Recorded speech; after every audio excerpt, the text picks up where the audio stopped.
Dumelang, welcome to Face the Nation. My name is Clement Manyatela. Great to have you with us here on SABC News. On the show tonight, what should the police in Stilfontein do following requests by illegal miners for non-essential items like tomato sauces and tinned fish, among others? This police operation has taken more than it was initially meant to, and the police officers stationed at the abandoned shafts could be deployed elsewhere to respond to other pressing criminal issues. Christopher Rutledge, who represents an NGO that supports mining communities, will speak to us tonight. Also on the show, how should the ANC respond to the increasing anti-GNU sentiment among its members and even its veterans? The former former minister and former long-serving ANC NEC member Advocate Ngoako Ramatlhodi is one of the ANC veterans that has poured cold water on the ANC's decision to form a GNU with the DA, among other parties. He speaks to us tonight. And then later, while government continues to deal with the food poisoning crisis and the illegal mining impasse in Stilfontein in the Northwest, the former Northwest Premier, Supra Mahumapelo, says he warned about some of these issues when he was in office. He'll tell us more tonight. But first, my comment.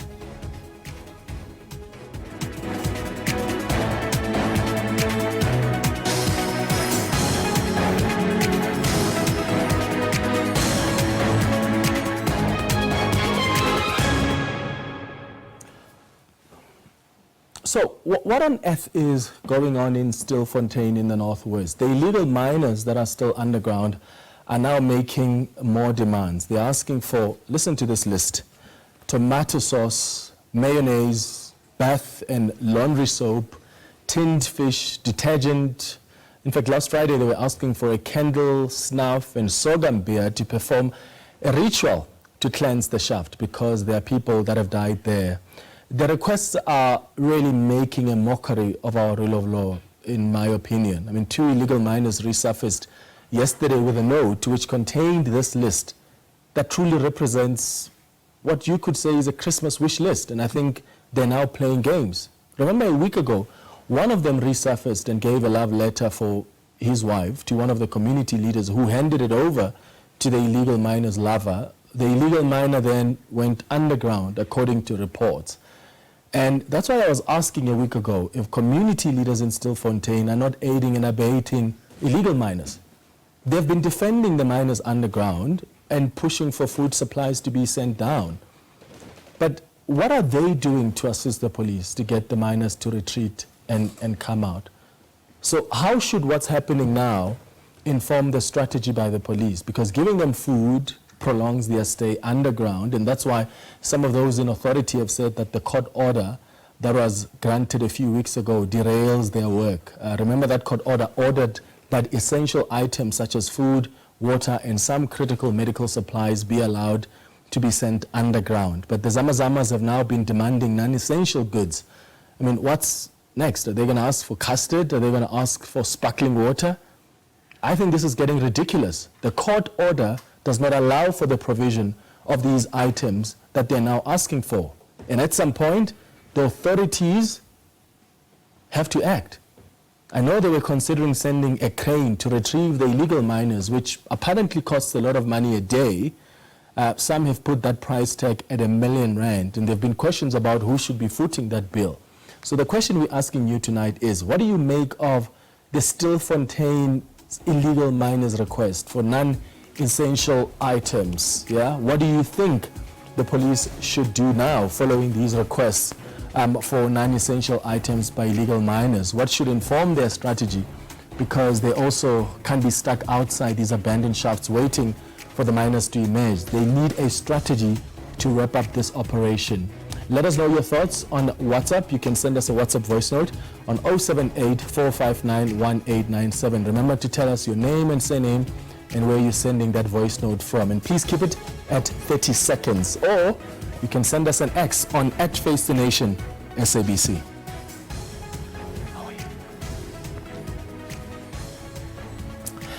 Right, let's stay with that story. Mining affected communities united in action says it has noted the attempts to dehumanize the mine workers trapped in Shaft 11 at Stilfontein Mine. MACUA says it rejects the characterization by some that wish to portray the miners as refusing to come out of the shaft and that they are making demands. This comes after those reports emerged of a note that was sent from one of the miners on Monday in which they requested condiments and tinned food as well as washing powder, bath soap and roll-on deodorant and others. MACUA Executive Director Christopher Rutledge joins me now in studio. Christopher, thank you so much for making time for us. Good evening. Good evening. Thank you very much for allowing us the opportunity to respond. What do you make of the requests that the miners have made for these non-essential items? So I think, Clement, it's very important for us to put context to this question. So I think the first thing that one needs to understand when you're looking at what is a simple request is that the miners have been, many of them have been down there for more than 6 months.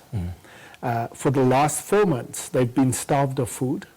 We know that 9 bodies have been extracted. Our teams on the ground have extracted 9 bodies who have basically died because of hunger.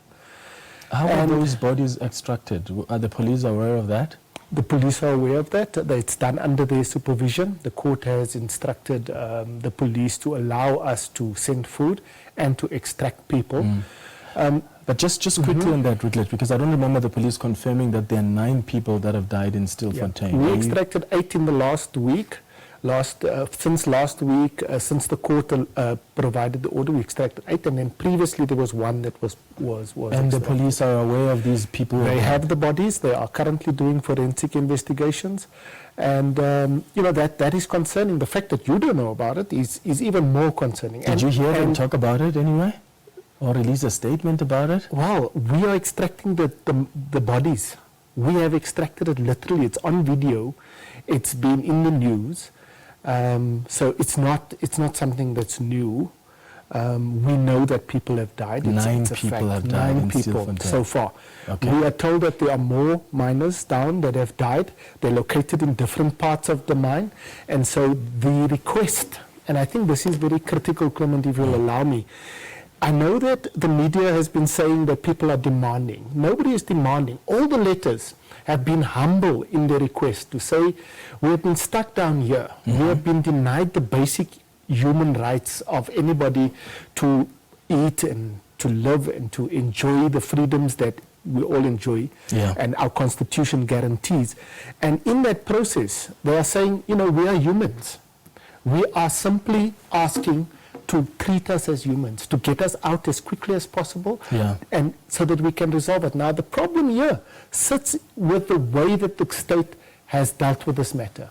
We'll get to how the state has dealt with the matter. So you're saying they're making a humble request. They want to be taken out of the mines. But I read the letter that emerged with one of the miners, 2 of the miners that emerged yesterday. I mean, the miners are asking for privileges that anyone under their criminal circumstances shouldn't be asking for. They're already getting basic food essentials. I mean, they want tomato sauce, mayonnaise, candles, snuff, sorghum beer, cool beans, beef. What is that? That is a mockery of the rule of law. Nothing in that letter says, please help us come out of here. No. I've read it. There are a load of other letters. There's not only been one. There's been letters every time we drop something down and we pull it up. There are letters either to, like you say, to wives, to the people up saying, please extract us. We are dying down here. Which letter have you seen, Rutledge? Because I've seen one letter where one illegal miner professes his love to his wife. He says he came out, managed to give letter to one of the community members and went down. The second letter I've seen so far. That. Yeah, well, the community leaders, in fact, I've read the letter, the wife, News 24, many other media houses have, in fact, interviewed the wife, who also had the letter. The second letter that I've seen is this one where they talk about these privileges. Nothing in any of those letters are they saying, oh, please, we need to be rescued. In fact, in the letter where the illegal miner professes his love to his wife, he says, I do want to come out, but I'm scared I'm going to be arrested. I've got that information on my phone, so I can share that with you. Again, it's not been hidden away. It's public knowledge that the request had basically been to say people are dying. In fact, one of the letters say that in shaft 10 there's a body. Can you please extract that body out in shaft 10 because we can't get there. So you know the way that this narrative has been expressed to the public has just been one-sided, has not told the whole story, and has basically come from a point to say These are criminals, and therefore they are less than human, and therefore they deserve less. Now, I want to ask you a question in this situation. During World War II, Holocaust victims, it's a well-known fact that Holocaust victims, some of them, when they were asked, what can we smuggle in for you? They were dying of hunger. But some people said, send us lipstick, because we want to be human. We want to feel like we are human. Now that sits at the heart of this very issue. Why do people go down? They go down into those conditions because they are desperate to earn a living. Mm-hmm. These are not the kingpins. These are not the people that are benefiting. These are ordinary workers who have been exploited by syndicates and are now being starved by their own government or by a government. But Christopher, let's also be real. You're not surely comparing victims of the Holocaust with people that have gone underground to be involved in illegal mining. That is. But here again, you see, you're judging. You are coming from a point where you're judging. You're saying that poor people are not allowed to seek opportunities to feed themselves. No, that's not what I'm saying. Absolutely. Let me tell you what I'm saying. Mm-hmm. I'm saying in the Holocaust, there were people who were treated in the most inhumane of ways. Not because they were doing anything illegal, but because they were Jewish. Right. In this case, you've got people who are currently doing what is an illegal activity. They're underground. They are characterization. They are trespassing. Yes, and they're doing what is illegal right now. That is illegal mining. They're not allowed to do that. You know for a fact that those miners are not charged. Do you get what I'm trying to say about the Holocaust? I do, and I want to try and respond to you. Let's not try and lighten the tragedy of the Holocaust. Yes, but this is what I'm trying to say to you. That in denying the humanity of these individuals who were forced out of circumstance to go down and eke out a living, you are denying them. You are saying to them that it is a crime for you to put food on your table. Now, keep in mind that laws are made by people at different times in different situations. When apartheid was law, we broke the law because it was an unjust law. Now, we have the same situation here with artisanal mining, where they eat billions of rands underneath their feet, but they are told you go home and you starve rather than having access to wealth and How is their humanity denied when there's already food that is being served? Their humanity is being denied by the state refusing to allow them to come out. The state tells the people that the miners are refusing to come out, but that's not the truth. Even Harmony Gold in court papers have said that the people who are in Shaft 11, there is no ways for them to come out without help. They cannot go to Margaret Shaft because the mines are flooded. So the state knows this. The only way for them to come out is to send down a rope, a crane or something to get them out. And I'll get to the ways that we can get them out. Sure. How is their humanity being denied when there's already food going down there? We'll talk about the ways.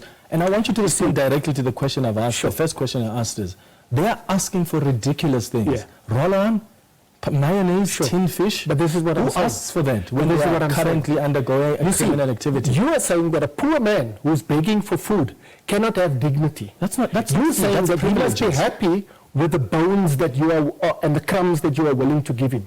Now, I'm saying that in a situation where your humanity is being denied, where you're stuck underground, you have got no other way to get out, and there are opportunities for you to ask for something, you ask for something. Yeah, I know this for a fact. Ask for basic During food. apartheid, can you imagine in apartheid, when Nelson Mandela, when I was imprisoned as a 16-year-old child, one of the strategies that we used was to ask for things. Yeah, I don't remember Nelson Mandela asking for an expensive cologne or asking for mayonnaise while he was on Robben Island. No, but you are taking an object and you are missing the point that what these people are asking for is not the object. So if they ask for cake tomorrow, should we take it down there because it gives them dignity? If they ask for cake tomorrow or sushi, we take it down because, they want their dignity. No. That's not what we're saying. In the statement, we clearly say that even though the committee who is there has denied the request because they're saying, let's get down urgently food, we are also saying that we need to understand for a moment that these are people, that they have needs. You want to be clean, right? You want to be washed. You want to be in a situation where you have dignity. Why is it different for them? No, nobody says it's different. That's All what of you're those saying. essentials are already being sent. The court order has already been clear. The police have already allowed You're communities talking to send about food down survival. there. You're talking about... And mayonnaise is not required for survival. Tinned fish is not required for what about survival. human dignity? Human dignity you're doesn't saying- require the So you're saying privileges. people must live in poverty and they must basically No, just they need to accept... come out and But stop this doing the is illegal the thing, mining. they want to come out, but the state is not allowing So them. how are the other people coming out? How did the two people come out if the state is Keep refusing in mind, people you're to come talking here, again, context. You're talking about hundreds of kilometers of mines, different shafts, 19 levels of shafts across that vast expanse. There are different miners located in different situations. Those miners may be able to access maybe a shaft 10, or some other miners may be able to access Margaret shaft. These miners in shaft 11 have no other way out. Okay, but the two miners who came out yesterday, how did they manage to come out if the police are trapping them and refusing them access out? Because that's what you're saying. Well, this is what we are saying. The pathways to get there. You must remember you're deep down below the earth. You're dark. You don't have light. You've got no maps. You're basically risking your life every time you go down a tunnel because you don't know where you're going to. So those young men have become desperate, and they may have wanted to find a way out, and they were lucky to find a way out. There has been others.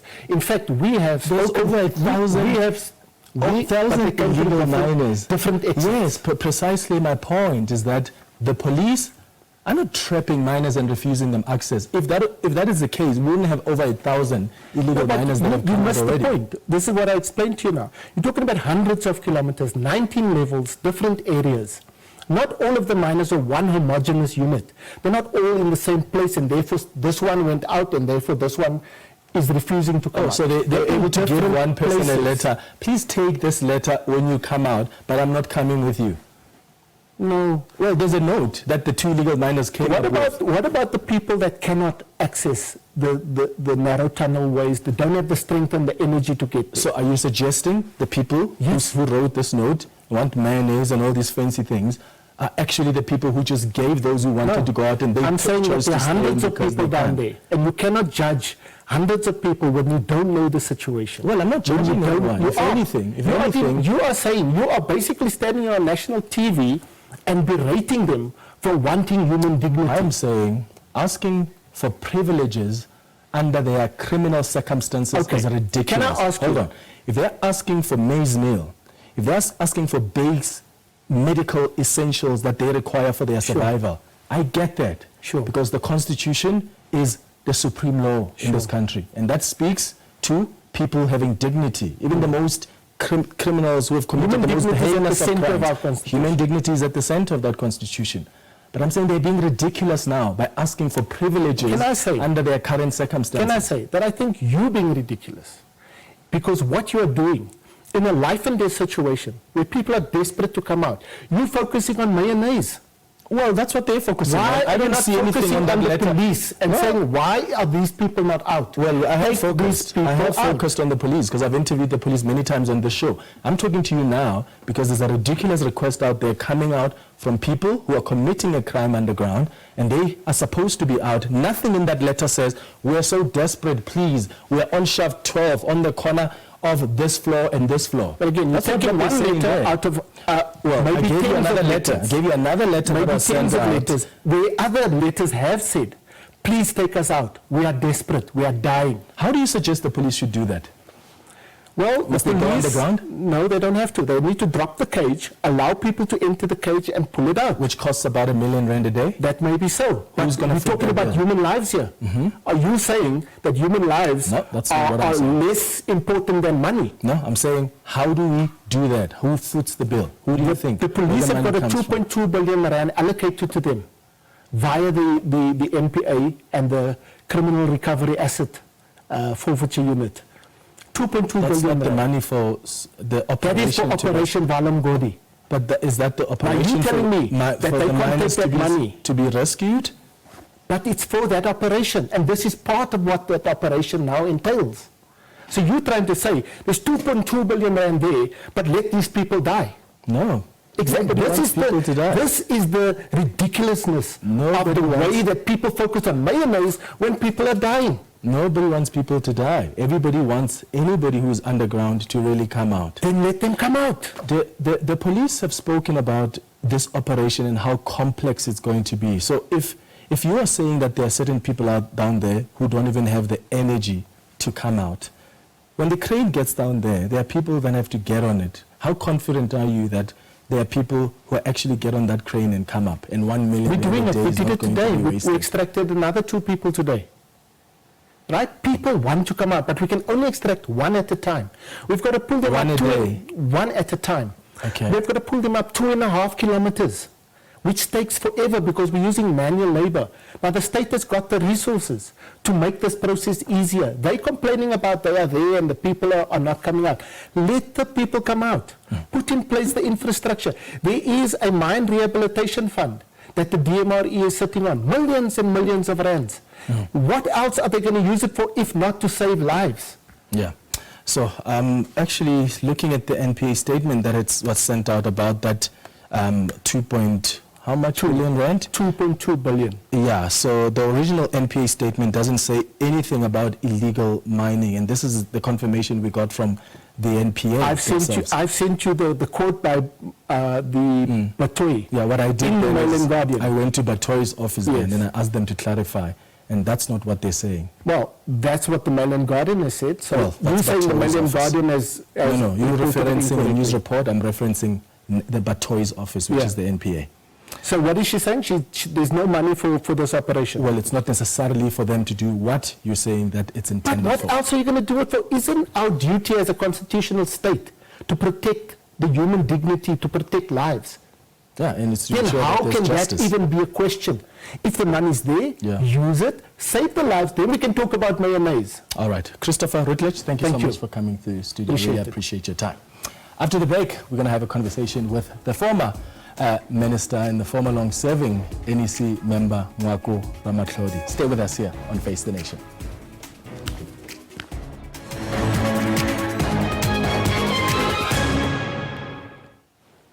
Welcome back. Advocate Ngoako Ramatlhodi, who is the former Minister of Mineral Resources, has been announced as the first ever Bapedi Royal House as the new Prime Minister in that royal household. Ramatlhodi will play a similar role to that of Thulasizwe Buthelezi for the Zulu nation, of being the mouthpiece of the Bapedi nation.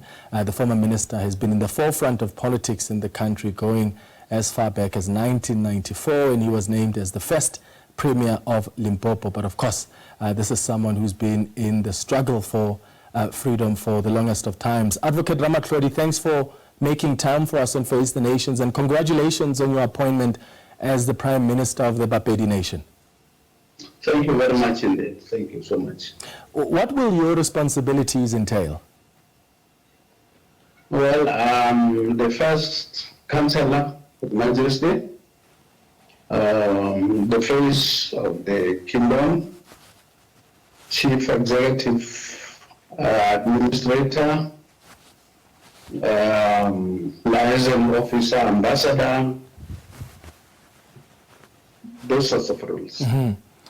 I know that there's been concern from some people that the Bapedi Royal House has been sidelined, if you will. Do you share that sentiment, and do you think that there's an opportunity for royal houses to work together on issues of mutual interest, like say between the Bapedi and the Zulu royal houses? From the time of King Tingani, Banda, those days, there's always been a relationship between the Bapedi Kingdom and the Zulu Kingdom. So that exists. It's a still a reality fact. And of course, and I think that should be expanded to all other kingdoms in the country. As a matter of fact, the government has begun to coordinate meetings between their majesties that will be participating in on an ongoing basis. One of the things that the royal family said when they announced you as the Prime Minister is that they hope you can be able to assist the kingdom with issues of economic emancipation. What assistance do you think is needed in that regard? We're sitting there possibly on the richest part of South Africa in terms of minerals in the kingdom. Now, not much has come to communities from that wealth. If anything, it has just been shipped out, and then the barren lands left. So there is a special development zone.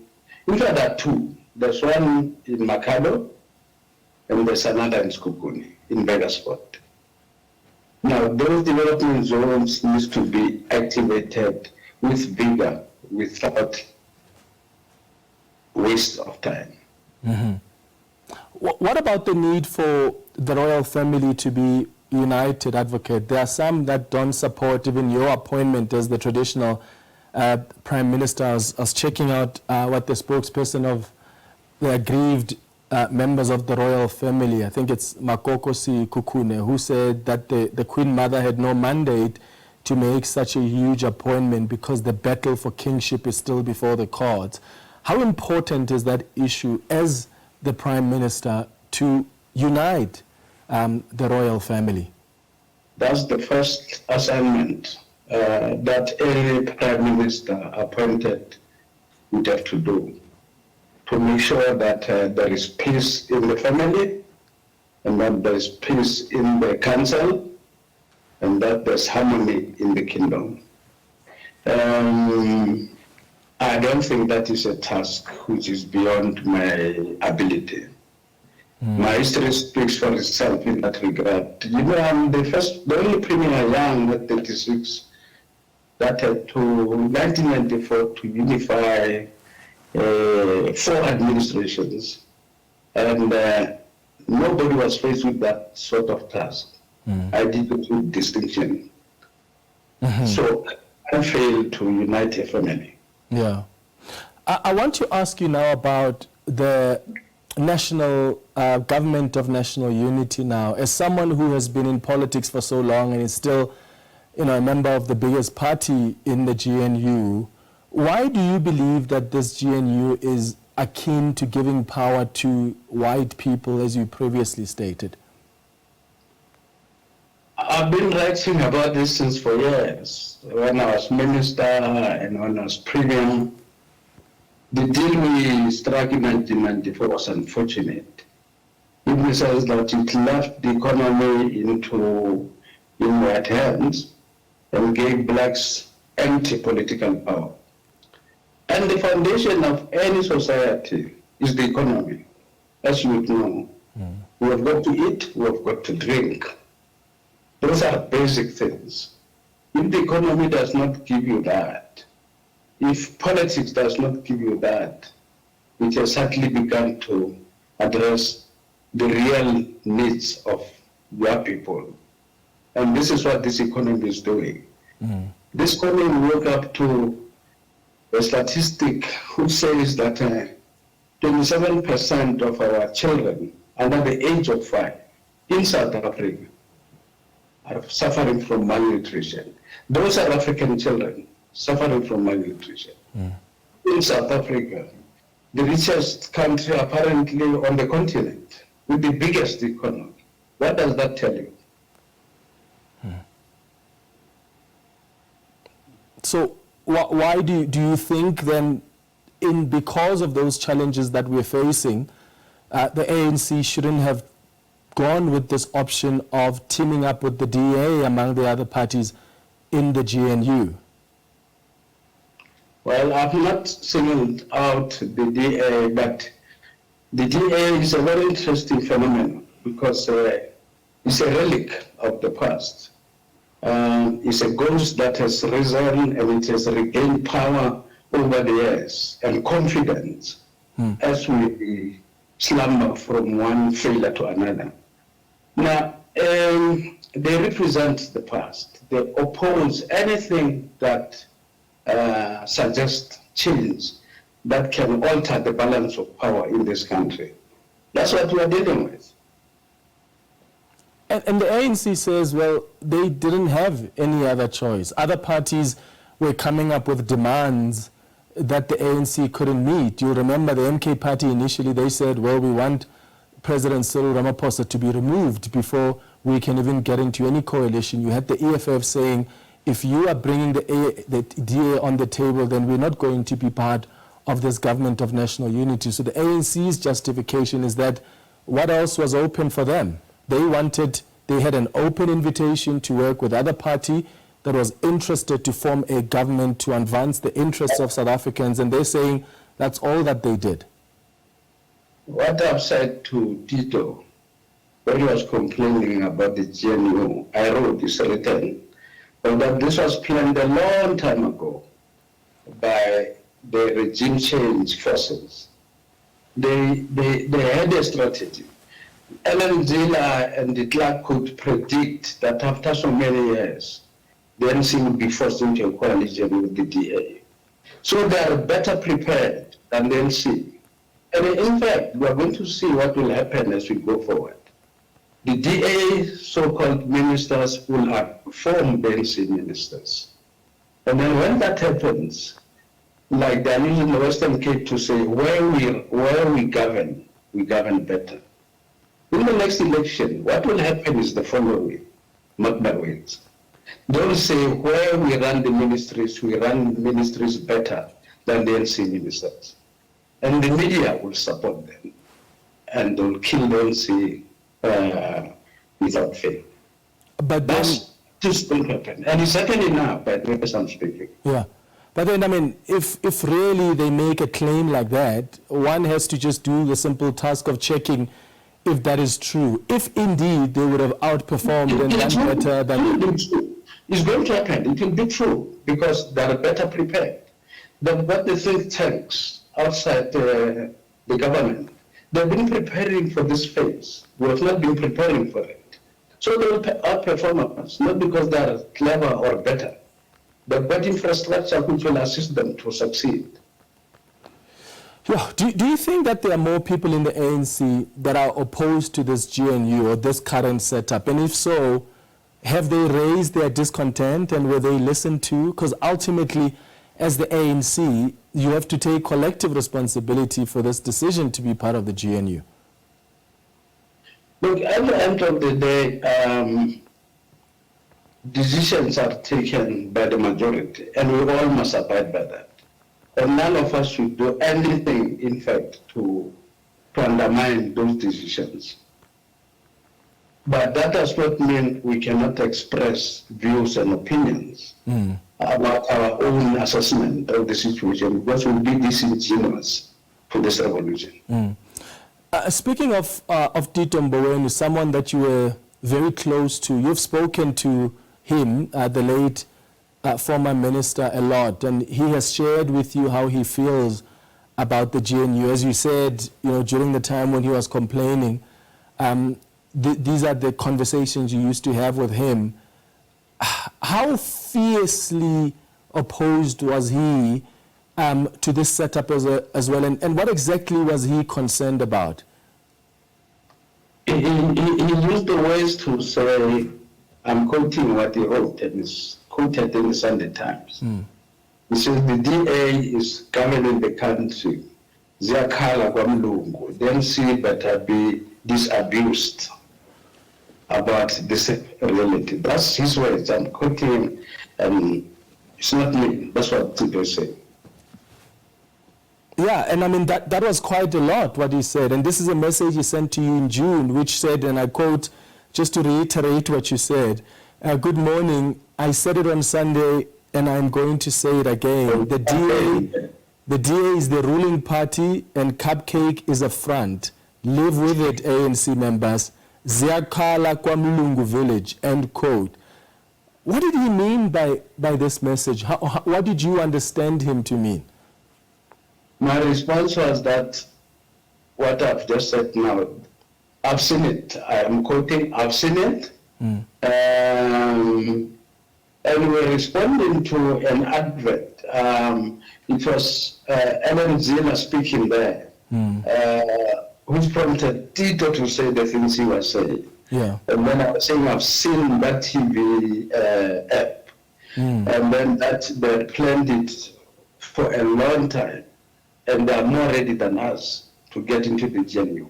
Do you agree with that perception that the DA is the one in charge, and to use Mbowene's word here, cupcake is a front? At his funeral, I referred to very difficult conversations between me and him. We may not have agreed in terms of the wording of certain things, but the essence was the same. What does that say about President Cyril Ramaphosa? I mean, do you think he is a front? Do you think he's a leader that is strong enough and is aware of the consequences of this decision that's been taken to team up with this party that you say has long prepared for the demise of the ANC? This was long time coming. It happens during the time of President Ramaphosa. It could have happened under any other president, but there's been a historic decline of the ANC, which is occasioned in the main by the fact that we are not able to resolve the basic question that the National Democratic Revolution had to resolve. That is the empowerment of the black people in this country, educationally and economically. But then isn't that what the ANC has failed to do over the last 30 years? I mean, is it fair to say the President Cyril Ramaphosa's administration is the one that has failed? My words are very well chosen. It has been long coming. It happened at this point in time. Culminate. This is a culmination of a decline in the popularity of the ANC vis-a-vis our people. Yeah. If some within the ANC saw what you saw that was coming, in that the DA has been planning to, at some point, get into a coalition like this with the ANC and orchestrate its demise from within. If really you and other people saw this coming, what does that say about the ANC's failure to plan better and to know what to do to respond to that plan if indeed, as you say, it's legitimate? We take collective responsibility. I can't claim to be a non-actor or a non-actor leader of the ANC over this year. So I'm part of the guilty cohorts. The Klerk says, in one of his comments, he says, I see, and he uses the words, I see. I see when they then see the left leaving the ANC and the right moving to the end toward the DA and collaborating. I see this and that. And so precise, on the spot. These things are alive with us if you check the clips that some of us have got. Okay. He uses those words. He was very clear. He was like a prophet. Advocate Ngoako Ramatlhodi, thank you so much for making time for us on Face the Nation tonight, and all the best with your new responsibilities as the Prime Minister for the Bapedi Nation. After the break, we speak to the former Premier of the Northwest, Supra Mahumapelo. Stay with us.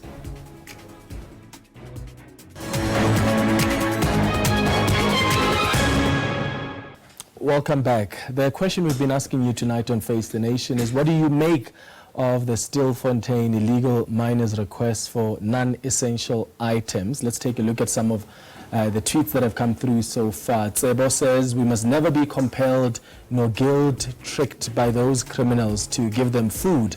They must voluntarily come out and be arrested. There's nice food, mattress, and free soap in our correctional services facilities. They went in voluntarily and must do the same to get out.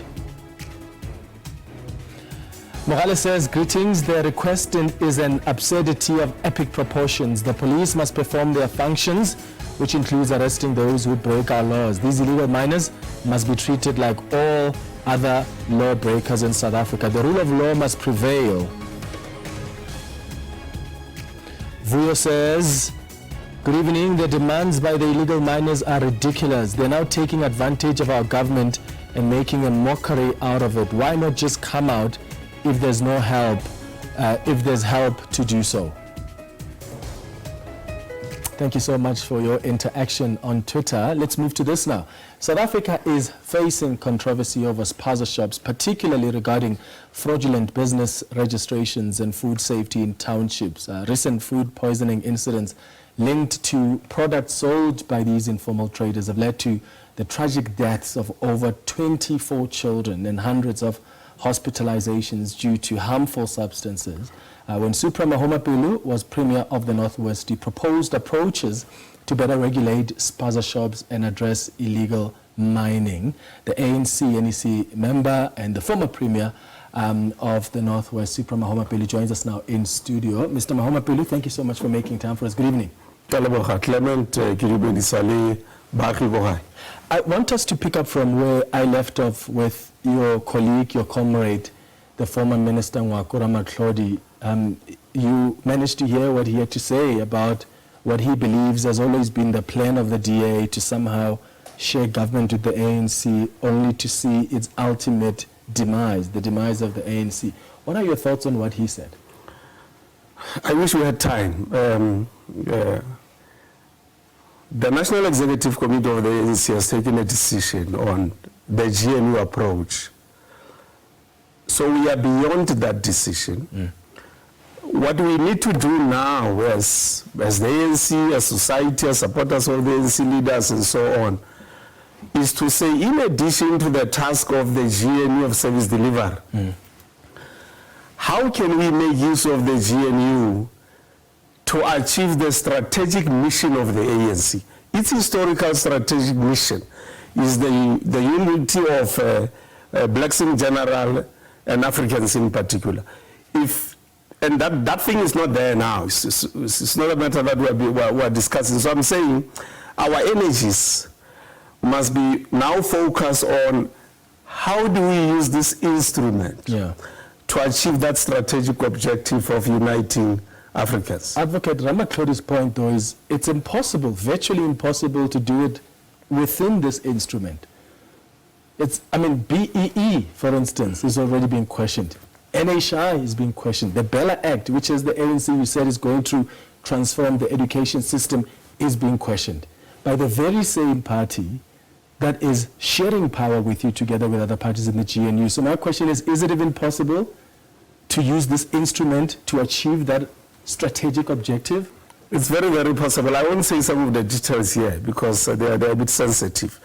But what I'm saying is that the ANC, based on its history, its ability to master political tactics, to analyze political environments, it should be able to say, since the 120 days of the GNU and our experience since 1994 in government, we can turn this situation around such that African people, black people are able to unite. Now, that unity of Africans and black people might result in something I may not say here because I have to say it in an ANC meeting, but I can only say the old will be replaced by the new. And the new will be a product of this unity of black people and Africans here, having learned from the GNU phenomenon. Yeah. Let's speak now about an issue that has been troubling some communities, and I'll start with the issue of Spaza shops. And I remember you were the premier that introduced the village townships and small dorpies economic approach with a special focus on the role of tuck shops, taxi ranks and businesses. What was the reaction at the time to this approach, and how did you implement it in the Northwest? It was a political strategy to deal with political economy.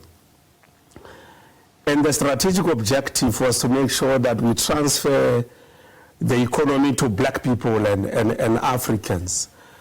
And when we did the research by then, we then realized that black people are located in those sectors, the tuck shops, they're located in the agricultural sector, they're in the taxi industries. As the majority of them are in survivalism in as far as economics is concerned. And I say to the mayors and EXCO then, comrades, let's do this. Let's take LEDs, local economic development, and not have 26 different economic strategies in the province. Mm-hmm. Let's consolidate them into one provincial strategy, focusing on every village, all the 899 villages in the Northwest Province, all the 28 townships, and the 23 small dorpies, so that you develop a strategy for each one of them. But where must the strategy come from? You can't fathom about it from the level of the executive. It was from the ground level, grassroots, people in the taxi ranks who were going to say to us, this is how we want to build this economy. Now, the plan by then was that the government, through a state-owned entity called Northwest Development Corporation, was then going to make sure that we empower people, we register everybody who is the tax shops, we develop a database, we look at the skills of the owners of every tax shop, and we bring back the ownership of every tax shop. But then as part of industrialization, we had said that our agricultural sector, as an example, must produce goods such that they are sold through these tax shops. But you will not have the money. No, I mean, there wasn't time. Remember, I was there for 3 years, so there wasn't time to implement that. I hope that comrades are working on that, because I went to Stilfontein in 2016, personally, with the rest of the team, Orkney, Stilfontein, to deal with illegal mining, to deal with gangsterism and drugs, and to deal with the preponderance of crime in that particular area. And one of the things we tried to do, and I had hoped comrades will continue with it, was to engage people who are actively involved in these activities, illegal mining, those who are in the drugs, and so on. So that before you speak about the law, understand the background, the history, and where these people are coming from, so that in addition to the law as a solution, you also come up with a package that addresses the risk of negotiating with criminals. No, it's not negotiation. We are a leadership, right? If you are a leader of society, you lead society in its entirety. Now, in the society, you don't just have perfect people. There are extreme people from North Pole and South Pole. So if you are a leader, you lead the rest of them, including the criminals. So you have to sit down with the criminals. It's not negotiation, to understand what pushed them to get into criminality, so that you can go and address the cause that drove them into criminality. So we met them and we had a good engagement, I must say. Look at what's happening in the Northwest now. The issue of illegal mining is still quite a serious issue. I mean, there are illegal miners in Stilfontein that are still underground. Some have been coming out, over 1,000 have come out so far, about 8 are dead. The SAPS has just confirmed. But then there's still an issue here of some of the miners that are still underground, that are scared to come out. And I think that broadly speaks to the issue of government having failed to deal effectively with the issue of illegal mining. Well, I don't think it's a failure.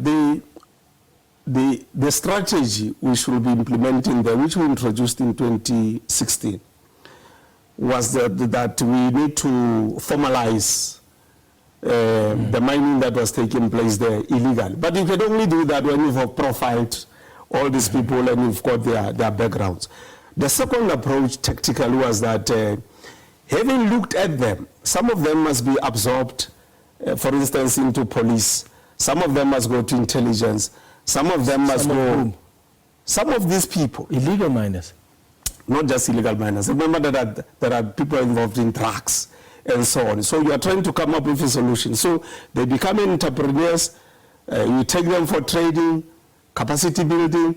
You absorb them into all facets of society where they can play a better role, then in future they can become better role models in society. We are not going to have enough resources to chase after everybody and arrest But those are people who everybody. must stay sent straight to jail if they're doing, not give them a job.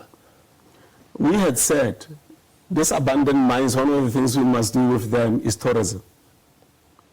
And we had said, we must develop a proposal on how we can make use of this mine, for instance, for tourism, but also for production for some of these guys who are involved in the illegal things. We were going to engage the neighboring countries through DERCO and so on to say, how do we work together as SADC so that within the SADC protocols, we are able to address these issues. Of course, those people who have done extreme illegal things, they should be arrested and face the law. And hopefully, because they're in correctional services, they'll come out as better people. Yeah, Mr. Mahumapelo, I have to have you back for part 2 of the conversation. I'll because come there's a back. lot to speak about. Thank you for making Thank you time very much. for us tonight. And thanks to you for watching this Tuesday edition of Face the Nation. We'll be back with you on Thursday at 8 p.m. Thanks for watching.